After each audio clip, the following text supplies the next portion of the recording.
What happened to the retired tennis star James Blake is an example of the police roughing up the wrong African American. In 2015, a New York officer, James Frascatore, mistook Blake for another black man suspected of credit card fraud and slammed Blake to the ground outside a hotel. Unlike the overwhelming majority of black men who have been similarly accosted, Blake made his experience a public matter and eventually settled with the city for damages. He also had the resources and patience to file a grievance of police misconduct with the city's Civilian Complaint Review Board, a process that took more than 2 years to complete, and concluded with the prosecutor asking only for Frascatore to be docked 10 days of vacation pay. Even this kind of token victory is a rarity. Edward Streiff is the 1 in a million defendant who had the good luck to be represented by a public defender who saw an opportunity to raise a constitutional challenge to the misuse of police power.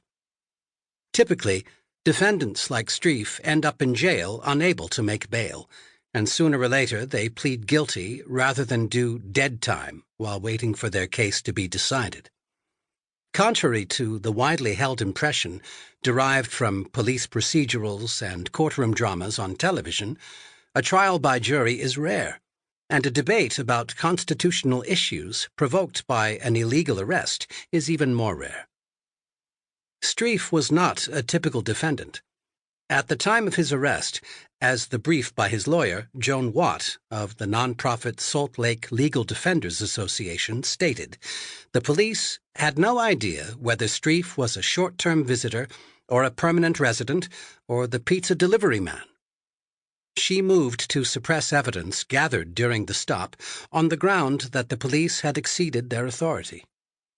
Utah's Supreme Court agreed, finding that Streiff's Fourth Amendment right to security against unreasonable search and seizure had been violated. But on appeal, the U.S. Supreme Court, in a 5-3 decision written by Justice Clarence Thomas, upheld the power of the police to stop and search people on the street on the basis of nothing more than a hunch and an outstanding traffic ticket. Streiff's guilt was affirmed.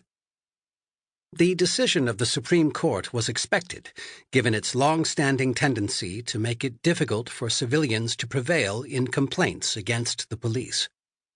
What stands out in the Streiff case, however, was Justice Sonia Sotomayor's brutally frank and caustic dissent.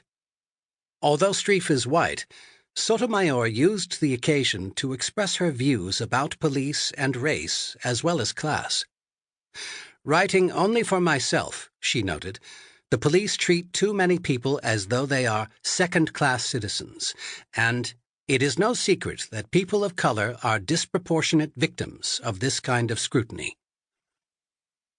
Drawing on a long tradition of African-American critics of racial injustice, from W.E.B. Du Bois and James Baldwin to Michelle Alexander and Ta-Nehisi Coates, and expressing herself with a passion not usually heard from the highest court in the land, Sotomayor declared, "This case tells everyone, white and black, guilty and innocent, that an officer can verify your legal status at any time. It says that your body is subject to invasion while courts excuse the violation of your rights. It implies that you are not a citizen of a democracy, but the subject of a carceral state, just waiting to be catalogued. We must not pretend that the countless people who are routinely targeted by the police are isolated. They are the canaries in the coal mine, whose deaths, civil and literal, warn us that no one can breathe in this atmosphere. They are the ones who recognize that unlawful police stops corrode all our civil liberties and threaten all our lives. Until their voices matter too, our justice system will continue to be anything but." Justice Sotomayor's countless people make up a sizable segment of American society. Police arrest about 14 million people annually in the United States. 65 million people have a criminal record, and at least 20 million have been incarcerated at some point in their lives. On a single day, state and federal prisons and local